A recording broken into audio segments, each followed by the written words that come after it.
চলো আজকে তোমাদেরকে আবার ঘুরিয়ে নিয়ে আসি আমাদের প্রিয় মায়ের কাছ থেকে, মায়ের মন্দির থেকে, যেখানে আমি আগেও বহুবার এই ভিডিও ছেড়েছি মায়ের মন্দিরে পুজো দিতে যাওয়ার। বলতে গেলে প্রত্যেক মাসে মাসেই আমরা গিয়ে পুজো দিই।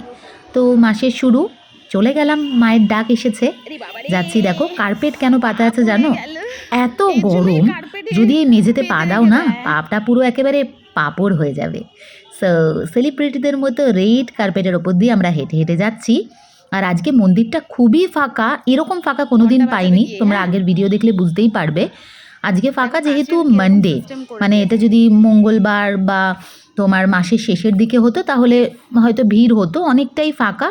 কিন্তু আরামসে মায়ের পুজোটা দিতে পেরেছি ফাঁকায় ফাঁকায়। মায়ের মুখটা দেখে নাও। মায়ের কাছে এটাই চাওয়া, মা যাতে সকলের মঙ্গল করে, এবং এটা করবেই, এটা আমার বিশ্বাস।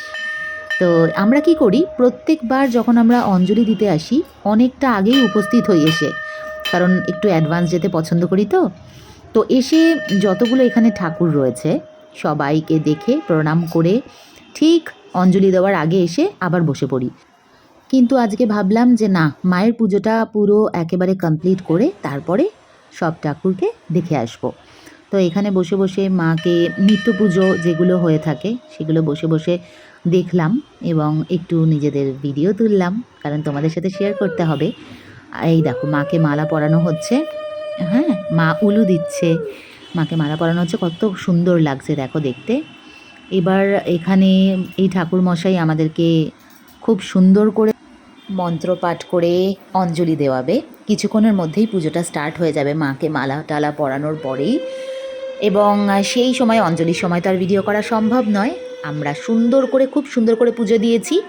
দেওয়ার পরে তারপরে যা যা এখানে ঠাকুর আছে তাদেরকে গিয়ে দর্শন করলাম। আজকে একটু অন্যরকমভাবে চললাম।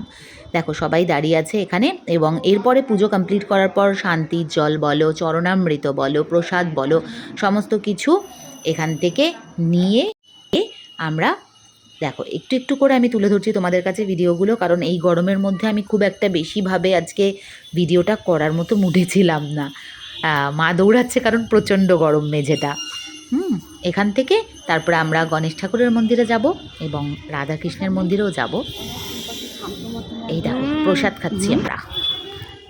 ওখান থেকে প্রসাদ খাওয়ার পরেই হাত আর মুখটা ধুয়ে মা পালালো গণেশ ঠাকুরের কাছে।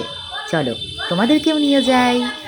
তো দেখো কত সুন্দর দেখতে আমাদের গণেশ ঠাকুরটাকে। এখানে পুজো হচ্ছে অলরেডি, তো মা একটুখানি প্রণাম করবে, আমরাও একটু প্রণাম করব।